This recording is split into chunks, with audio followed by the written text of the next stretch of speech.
So here's the thing. How to get winning positions in the opening. That's what we're going to be talking about today. Because most people forget that, hey, maybe, just maybe, I could be winning in like 5 moves or like 7 moves. And so that's what we're going to be talking about today. We got a game for us today. Tigran Petrosian against Heinz. Not the Heinz that we know. Not the Heinz from modern day. The Heinz back then in 1971. All right. Unless he was born in 1950 is not this Heinz. We got Tigran Petrosian against Heinz Zee. And that's what we're going to be talking about today.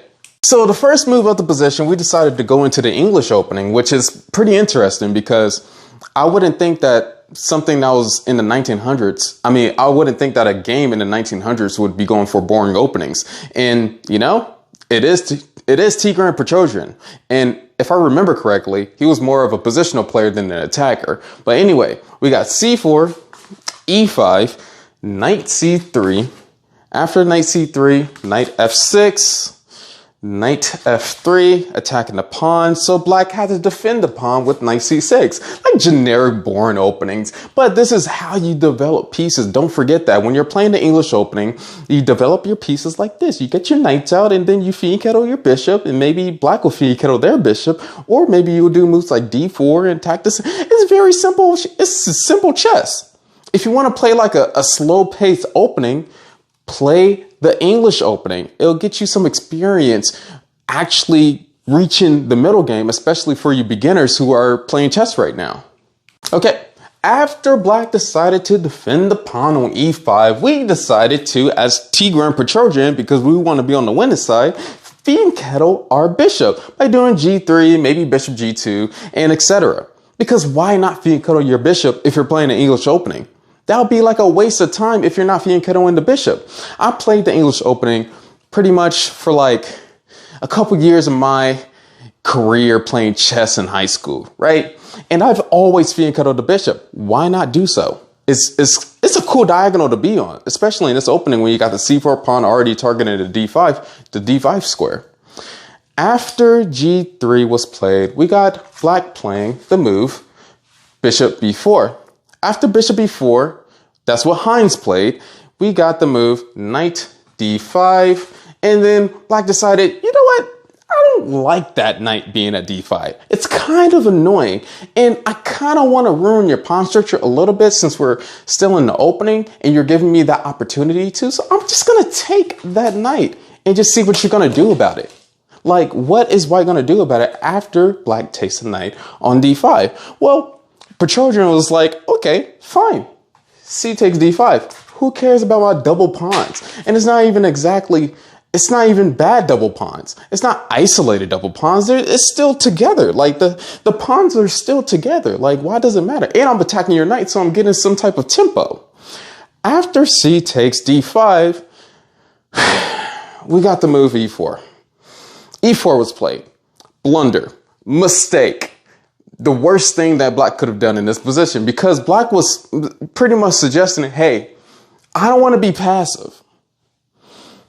If you take my knight, I'm taking your knight, right? That's what black was trying. That's the black energy that Heinz was trying to bring out, right?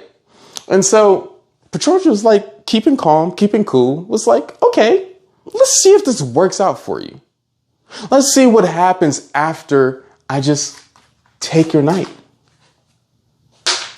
What happens after I just take your knight, Heinz Zee? Heinz is like, what happens after I take your knight on F3? Maybe he slapped the piece with his backhand a little bit. He backhanded the piece off the board. It's like, what you gonna do?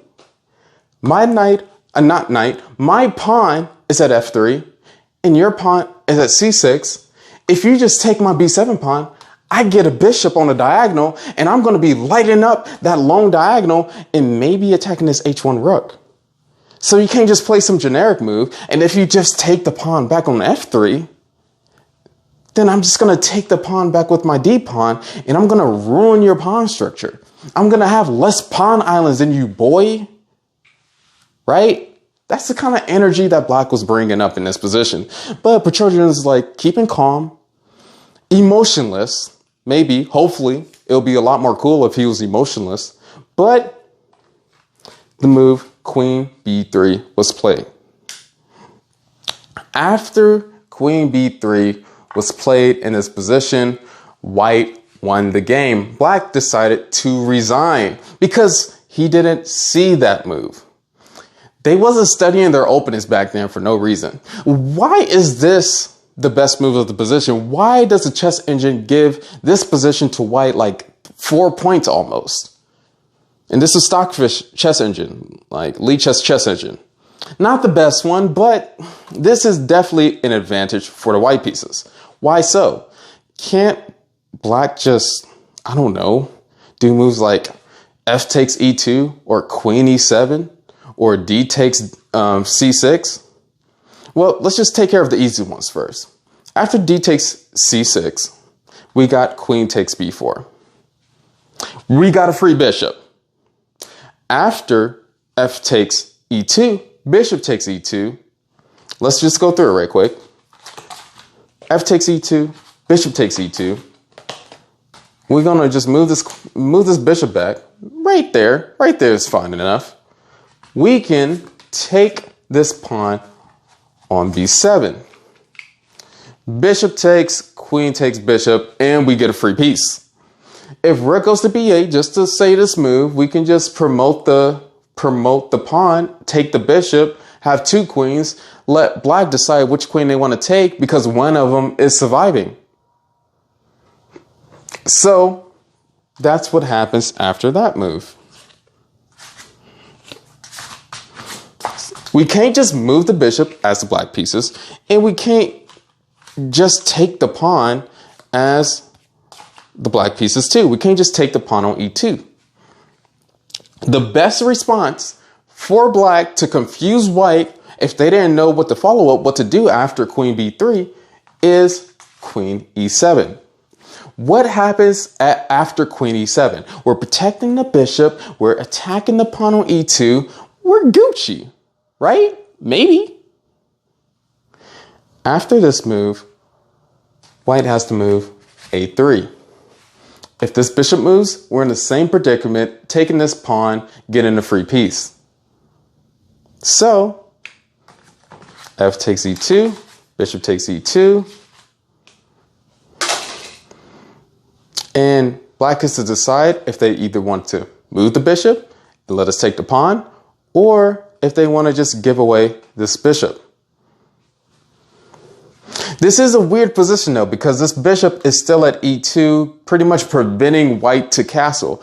But based on the computers and based on the variations, White can win this very easily.